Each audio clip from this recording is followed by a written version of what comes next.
శ్రీమాత్రే నమః శ్రీ గురుభ్యో నమః. ఎంకేటీవీ ప్రేక్షకులందరికీ కూడా నమస్కారం. అందరికీ కూడా పరాభవనామ సంవత్సర ఉగాది శుభాకాంక్షలు. ఇప్పుడు ద్వాదశ రాశుల వారందరికీ కూడా ఈ యొక్క ఉగాది నూతన సంవత్సరంలో ఎలా ఉండబోతుంది అనేటువంటి విషయాన్ని తెలుసుకుందాం. వృషభ రాశి వారికి సంబంధించి ఈ యొక్క నూతన ఉగాది సంవత్సరంలో ఆదాయం 5, వ్యయం 14, రాజ్యపూజ్యం 5, అవమానం 4. వృషభ రాశి వారికి సంబంధించి ఈ సంవత్సరం భూగృహ సంబంధితమైనటువంటి వాటిలో లాభాలు అధికంగా గోచరిస్తూ ఉన్నాయి.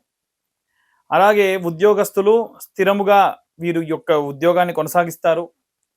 ఉద్యోగస్తులు వీరి యొక్క ఉద్యోగంతో పాటుగా ఏవైనా సరే ప్రమోషన్స్ వైపు కూడా ప్రయత్నాలు చేస్తారు. ప్రమోషన్ కంటే కూడా మంచి పేరు ప్రతిష్టలు పెరుగుతాయి. అలాగే సంతానాభివృద్ధి కలుగుతుంది. సంతానం లేని వారికి సంతానం అప్పటికే ఉన్నటువంటి వారి యొక్క ఉన్నతమైనటువంటి విషయాలు వారి యందు జరుగుతుంది. వైవాహిక జీవితం శుభకాలం అని చెప్పొచ్చు. ఎందుకంటే ద్వితీయంలో గురువు కూడా సంచారం చేస్తున్నాడు కాబట్టి ప్రథమార్థంలో వివాహం జరిగే అవకాశం ఎక్కువగా గోచరిస్తుంది. ఆరోగ్యపరమైనటువంటి విషయానికి వస్తే జీర్ణక్రియ సంబంధిత విషయాల్లో ఆరోగ్యం జాగ్రత్త వహించడం మంచిది. అనవసరమైనటువంటి అకాలంలో భోజనాలు చేయడం కానీ, ఎక్కువసేపు భోజనం చేయకుండా ఉండడం కానీ అంత మంచిది కాదు. విద్యార్థి దశలో ఉన్నటువంటి వారికి ప్రగతి నెమ్మదిగా అయినా సరే ఖచ్చితంగా వస్తుంది. కాస్త ఓపిక పడడం మంచిది. విద్యార్థులు తొందరపడి ఏవైనా సరే కోర్సులు తీసుకోవడం, ఉన్న కోర్సులు క్యాన్సిల్ చేయడం మంచిది కాదు. గృహిణుల విషయానికి వస్తే ఆర్థిక వ్యవహారాల్లో జాగ్రత్త వహించడం మంచిది. ఏదైనా సరే కుటుంబ వ్యవస్థలో వీరి యొక్క నిర్ణయం మంచి దారి తీస్తుంది. చేతి వృత్తులు చేసేటువంటి వాళ్ళు భూమి, ఆస్తి, వ్యవసాయ రంగానికి సంబంధించి లాభాలు ఎక్కువగా సూచిస్తూ ఉన్నాయి. రాజకీయ నాయకులందరికీ కూడా ప్రజల యందు నమ్మకం ఎక్కువగా పొందుతారు. వీరి యొక్క మాటల వల్ల చాలా మంది వీరి వెనుక ఫాలోవర్స్ గా మారే అవకాశం కూడా ఉంది. సినిమా రంగానికి సంబంధించినటువంటి వారు ఎక్కువ శాతం కళాకారులలో కూడా పాటలు పాడేటువంటి కళాకారులు ఉంటారు. అలాగే ఎక్కువ సంగీత దర్శకులు ఉంటారు. వీరికి మాత్రం విపరీతమైనటువంటి ఎక్కువగా కలిగేటువంటి లాభం, ఎక్కువగా విజయం సాధించవచ్చు. వృషభ రాశి వారు సాధారణంగా ఉండేటువంటిది ట్రాన్స్పరెన్సీ, అంటే ధర్మం. అందుకే శివుడు కూడా వృషభం మీద అధిరోహిస్తూ ఉంటాడు. కాబట్టి వృషభ రాశి వారు ఈశ్వరుణ్ణి, మహాలక్ష్మీదేవిని ఆరాధించడం, రుద్రహోమాలు లాంటివి సంవత్సరం చేయడం పరిహారాల్లో భాగం. ప్రతి శుక్రవారం కూడా లక్ష్మీ పూజ చేయడం, అలాగే శ్రీ సూక్త హోమాలు చేయడం, తిరుపతిలో వీలైనంత వరకు కూడా అమ్మవారికి సంబంధించి పద్మావతి అమ్మవారికి సంబంధించి దర్శనం చేయడం, తెలుపు వర్ణం అలాగే పింక్ కలర్ వస్త్రాలు ధరించడం, శుక్రవారం నాడు ఆర్థిక నిర్ణయాల్లో తొందరపడి ఎవరికి కూడా డబ్బులు ఇవ్వడం, అప్పులు తీసుకోవడం, అప్పులు ఇవ్వడం చేయకపోవడం మంచిది. మిఠాయిలు కానీ ఎక్కువ పాల పదార్థాలు ఈ సంవత్సరం తినకుండా ఉంటే మంచిది. వృషభ రాశి వారికి సంబంధించి గోచార రీత్యా చూసుకున్నట్టయితే విద్యా సంతానాభివృద్ధి కలుగును. శని అనుకూలంగా ఉన్న కారణం చేత కొన్ని లాభాలు జరుగును. అలాగే రాహు ప్రభావం చేత వీరి యొక్క పనులలో కాస్త ఆలస్యం అధికంగా గోచరిస్తూ ఉంది.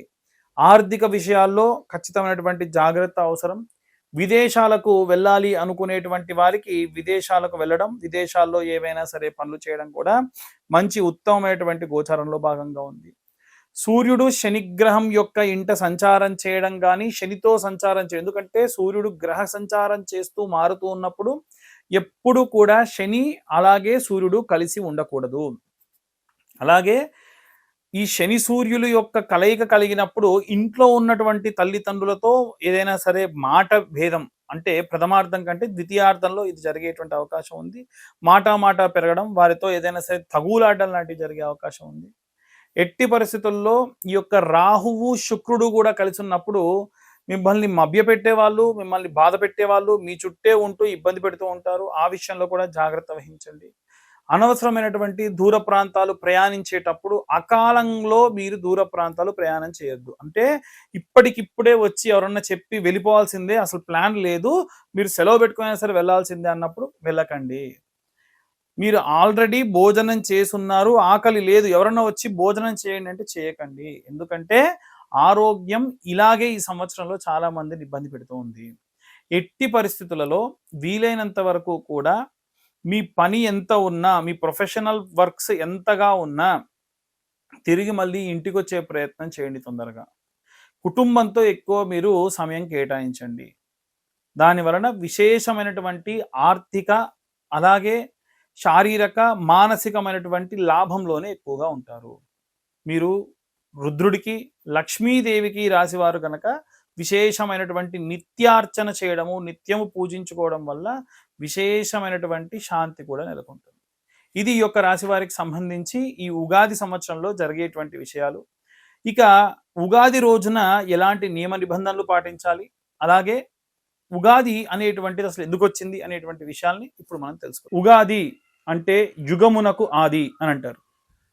పూర్వము సోమకుడు అనేటువంటి రాక్షసుడు వేదాలన్నింటినీ కూడా తస్కరించి సముద్ర గర్భంలోకి చేరినప్పుడు మత్స్యావతార రూపంలో స్వామివారు ఆ సోమకుడిని సంహరించి ఆ వేదాలన్నీ తీసుకొచ్చి బ్రహ్మదేవుడికి ఇచ్చినటువంటి రోజు ఈ ఉగాది అనేటువంటి రోజు. అందుకనే బ్రహ్మ అప్పుడు మన యొక్క సృష్టిని సృష్టించేప్పుడు సారస్వత మన్వంతరము, అలాగే అంటే సరస్వతీదేవి యొక్క సహాయంతో స్వామివారు ఈ యొక్క భూమండలం అంతటినీ కూడా సృష్టించారు అనేటువంటిది అందులో చెప్పడం జరుగుతుంది. అలాగే అలా సృష్టించి శాలివాహనుడు అనేటువంటి రాజుకి పట్టాభిషేకం చేసి అలా పరిపాలన సాగించమని చెప్పారు. అందుకే శాలివాహన శకే అని కూడా మనం చదువుతూ ఉంటాం సంకల్పాలలో. అలా విశేషంగా ఈ యుగమునకు ఆదిగా మొదలైనటువంటి రోజు కాబట్టి ఉగాది అని పిలుస్తారు. మరి ఉగాది రోజున ఏం చేయాలి అని అంటే, మనందరం పుట్టింది ఆ రోజే కదా, సృష్టి మొదలైంది ఆ రోజు. మనందరికీ సంబంధించి పంచభూతాలు, భూమండలము, వృక్షాలు, పశుపక్షాదులు, ఆఖరికి మనము, మన యొక్క పునాది అనేటువంటి మొదలైంది ఆ రోజు కాబట్టి మనం పుట్టినరోజు ఆ రోజు. మరి మనం పుట్టినరోజు ఏం చేస్తాము? అభ్యంగన స్నానము అంటే శరీరం అంతా కూడా నూనె రాసుకొని, తలకు నూనె పెట్టుకొని, కుంకుడుకాయలతోని తలస్నానం ఆచరించి, విశేషంగా తల్లిదండ్రుల యొక్క నమస్కారం చేసుకొని, కొత్త బట్టలు కట్టుకొని, ఈ ప్రకృతి నుంచి వెలువడ్డటువంటి మొట్టమొదటి 6 రుచులు, షడ్రుచులు అంటారు. కారము, ఉప్పు, తీపి, చేదు, వగరు, పులుపు, ఇవన్నీ కూడా వీటన్నిటినీ కూడా మనం ఆస్వాదించి మన జీవితంలో కూడా ఇవన్నీ కూడా కారణంగా మనం ముందుకెళ్ళాలి అనేటువంటి భావనతో ఉండాలి అనేటువంటిదే ఉగాది. కాబట్టి ఉగాది రోజున దేవుడికి నైవేద్యంగా ఉగాది పచ్చడి నైవేద్యంగా పెట్టి ఈ పదార్థాన్ని స్వీకరించి రాజదర్శనం చేసేవాళ్ళు పూర్వం. అంటే రాజుయే మనకు పరిపాలించేటువంటి వాడు, భగవంతుడే రాజు రూపంలో ఉంటాడు కాబట్టి రాజదర్శనం చేసి రాజుకి ఏదో కానుక ఇచ్చేవాళ్ళు. ఇవాళ రేపు రాజు అంటే మనల్ని పరిపాలించే వాళ్ళు కాదండి. రాజు అంటే భగవంతుడు, శ్రీమన్నారాయణుడు, ఎందుకంటే మత్స్యావతార రూపంలో వచ్చాడు కాబట్టి, లేదా దక్షిణామూర్తి రూపంలో పశుపతిగా ఉన్నటువంటి రుద్రుడు. వారి ఇరువురి యొక్క దేవాలయాలకు వెళ్ళి, వీలైతే వెంకటేశ్వర స్వామి ఆలయానికి కానీ, రామాలయానికి కానీ, శివాలయానికి కానీ వెళ్ళి స్వామివారిని నమస్కరించి మీరు స్వామివారికి ఏదైనా కానుక ఇవ్వాలి. అలాగే అప్పటి నుండి ప్రకృతి మారిపోతుంది, బాటసార్లకు ఇబ్బంది కలుగుతుంది, పశుపక్షాదులకు ఇబ్బంది కలుగుతుంది, నీ పాటికి నువ్వు వెళ్ళి చల్లగా కూర్చుంటావు, వాళ్ళ పరిస్థితి ఏమిటి అనేది ఆలోచించాలి. కాబట్టి చలివేంద్రాలు కానీ ఎక్కడైనా మజ్జిగ పంచేటువంటి వాళ్ళు కొంతమంది ఉన్నారు. మీ శక్తి కొలది మీరు 1 రోజుకో 2 రోజులకో 10 రోజులకో మజ్జిగ కానీ మంచినీళ్ళు కానీ పంచేటందుకు మీరు ధనాన్ని వెచ్చించండి. దాని వలన మీ కుటుంబంలో సంతానం లేని వారికి సంతానము, వివాహం కాని వారికి వివాహము, ఆరోగ్యం బారని వాళ్ళకి ఆరోగ్యము. అంతెందుకండి, స్టీవ్ జాబ్స్ అనేటువంటి వ్యక్తి, మీరందరూ వాడేటువంటి ఐఫోన్ వాడేటువంటి వ్యక్తికి ప్యాంక్రియాటిక్ క్యాన్సర్ వచ్చిన తర్వాతకి ఇస్కాన్ టెంపుల్కి వెళ్తే వాళ్ళు చెప్పారు, ఇక్కడ అన్నదానాలకి, ఎండలో విపరీతంగా ఇబ్బంది పడుతున్న వాళ్ళకు నీటికి మీరు డబ్బు ఖర్చు పెట్టండి, మీ క్యాన్సర్ తగ్గుతుంది అంటే వాటితో పాటు ఆయన డైట్ చేస్తే తర్వాత 3 సంవత్సరాలు బతికాడు. ఇది ఎక్కడి దాకో పూర్వం వెళ్ళే పని లేదు. నవీన యుగంలో స్టీవ్ జాబ్స్ అంటే చనిపోయి మహా అయితే 2 సంవత్సరాలు అయిందేమో.